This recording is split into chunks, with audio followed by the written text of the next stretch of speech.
Hey, this is the World Advice Channel. What I want to talk about today is something that, of course, has just happened today, and of course, is making big news across the world, which is the fact that in Ecuador, there was a storming that happened where they, of course, invaded a place and, of course, stormed a news station and, of course, threatened the people there with guns. Now, I just want to say before this conversation gets started that this is not a video that obviously shows the images of what happens there, but what I will talk about for this video is obviously what that something that obviously people are curious about, such as obviously what this means for Ecuador, like its future, and even just about the situation for anyone who wants to know about this, about the situation more, and how it of course relates to what their destiny as a country is going to be in the foreseeable future. So let's get started. So when it comes to talking about the situation, it just goes to kind of show what I was already saying, that 2024 is going to be a horrible year, at least when it comes to what's going on in the world on a global stage. And so far it's definitely hasn't disappointed when it comes to showing how horrible this year is going to be, which is a video I posted before. Aside from that fact, the thing about what obviously the situation has shown, with the fact that obviously these criminals were brazen enough to go on a news station that obviously news is known for being very influential and so on and so forth, and they had the guts to not only just go on a show but also threaten people as well, just shows obviously the the how bad the situation is, which of course is as a result of the fact that they obviously busted a very powerful um drug lord, in a situation, which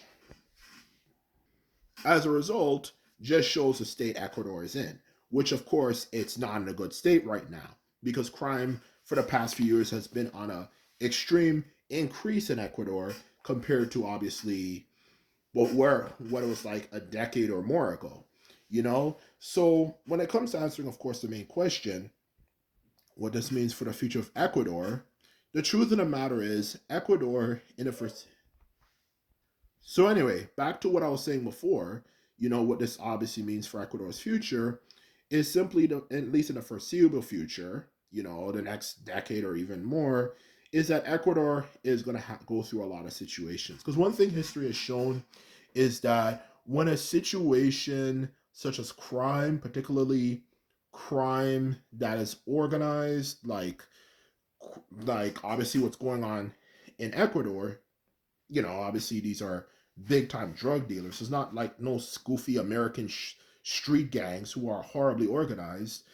And yeah, like I was saying, whenever crime gets out of control, particularly in an organized sense, it means it's just going to continue to get worse, and in worse and worse and worse and worse and worse. Okay, not to sound like a pessimist, but I'm just speaking facts here, and you obviously want to know the facts about the situation. So it's just going to continue to get worse in the foreseeable future. Okay, because the truth of the matter is, when crime gets bad, it creates a lot of issues. That's obviously the fact of the matter is these are criminals, these are violent people, and they know, of course, well how to use guns. And of course, since they're organized, they know how to use it well. It's very hard to deal with them because obviously, in the end of the day, if you have a group of people who are violent and know what they're doing with it as well to add to that, it's hard to really change things, in all honesty. Like, how are you going to do it? I know everyone's going to bring up, well, what about El Salvador? What about El Salvador? What about El Salvador? Okay, but El Salvador is a rare exception.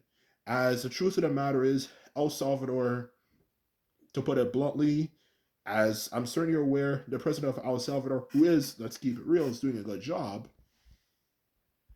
is uh is a rarity. Okay, as not only did he do a good job, he obviously is very probably as well, of course, very good at understanding how these people work, and obviously understanding there's probably going to be assassination attempts and so on and so forth, and a very strong-willed person who's not going to let corruption manipulate him. But the majority of people in the world, particularly when put in situations in nations as poor, are not like that. Doing that is a very hard thing to do. Okay? Trying to pull off what he did is very hard. And obviously, as you already know, Ecuador is not El Salvador. So if you're trying to expect, okay, they're going to do somehow magically, they're going to have something just as good as what happened in El Salvador when it comes to reducing crime, how's that even going to work?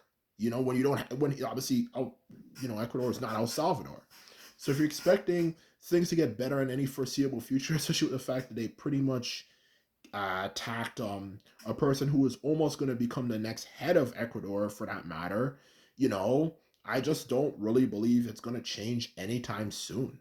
It's just going to continue to get worse and worse and worse and worse and worse, you know, because the thing about Latin American nations in general is they have a history in the past few decades, especially of being filled with violent crime.